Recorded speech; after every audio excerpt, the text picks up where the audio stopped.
Module 4, Courses, Transcripts, and Cultural Adaptation.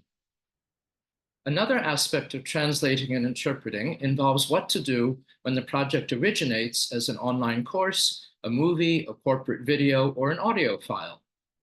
In that case, the first step is to create a transcript. A transcript is the exact word-for-word rendering of the speaking. Transcripts can be verbatim and include all the pauses, the ums, and the ahs, or transcripts can be cleaned so that they contain only the text. Movies usually have scripts from which we can translate directly, but most courses, corporate videos, and audio recordings do not. For them, we must create a cleaned transcript first. With a transcript, a professional language agency can then create a translation from English into another language, from another language into English, or across languages, such as from Italian into Arabic. The transcript, or the source file itself, allows the translators to ask the client through a project manager about any unclear parts, or to ensure that the source file punctuation is correct. For example, writing "hit Max" with a comma is asking Max to strike the ball, but writing "hit Max" with no comma is asking someone else to strike him. The words themselves are exactly the same. The punctuation makes the difference. That raises another point. Some language agencies use what I consider a bizarre term called transcreation. I personally never use it because that word in itself needs translating and is totally unclear. The term means acculturation or cultural adaptation. If you write or speak an expression such as batting 1,000, that means nothing in countries that don't play baseball. In that case, the linguist must think of the meaning of the expression and present it in words or images that resonate in the target language. In the same way, if entrepreneurs say in English that they are working on their businesses, Germans and other nationalities have absolutely no idea what they're talking about. Working on a business for an entrepreneur means finding processes or methods to improve the enterprise.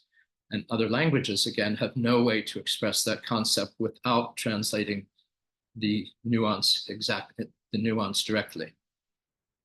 Cultural adaptation can also apply to labels, product colors, formats of dates or currencies, and other presentations that show how the target language expresses these concepts or incorporates them into the larger global marketing process. For example, we were once asked to translate the label and ingredients of a lady's shampoo into Thai. To appeal to the target market, the shampoo should have shown a Thai, or at least an Asian woman, on the label. Instead, the US manufacturer had retained its American label and showed a woman with blue eyes and blonde hair.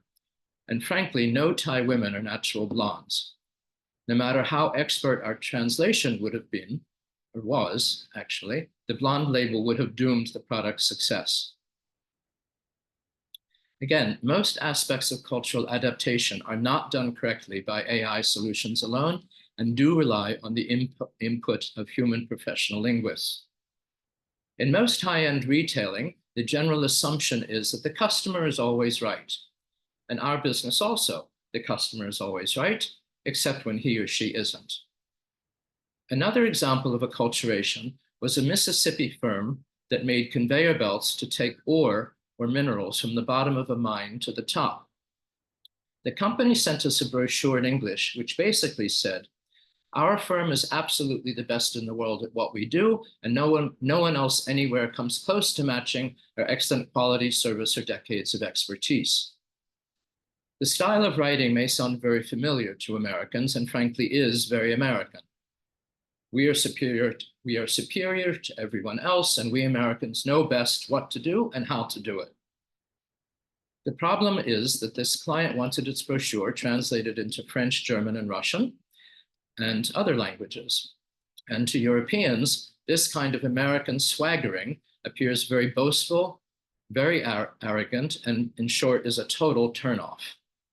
Had we translated the brochure as the client wished, no matter how accurate the translated words would be, the client's European marketing would have failed miserably. We informed the client of this cultural gaffe, but to our shock, the client asked us to translate it exactly as the English was written. So we decided not to follow the client's instructions and to temper the language to make the client shine instead. Whether that decision was morally right is an open question. Instead, we softened the language so that the company became one of the best in the world, not the best in the world, and changed the client's sentence, "No one else anywhere comes close to matching," to "almost no one else anywhere comes close to matching." The client may not have noticed and did not complain, and we assumed that its European marketing launch went very well. Again, most AI solutions do not make these value judgments, which professional linguists with global marketing expertise absolutely can do. Here's another example of when we wanted to make the client shine but did not follow the instructions precisely. A client asked us to translate a German manual into English, but to keep the abbreviations in German. One sentence translated into English became, "Give your timesheet to your FUKR, your FKR." Since that abbreviation negatively classified the recipient, we decided to translate FKR as manager, "Give your timesheet to your manager," and therefore avoid potential controversy. In all these examples, human linguists, human professional linguists, not AI alone, had to assess the most effective way to present the translation so that it resonated with the target market. And full-time, subject-specialized professional translators or interpreters, not amateurs or part-timers, are best positioned to do this.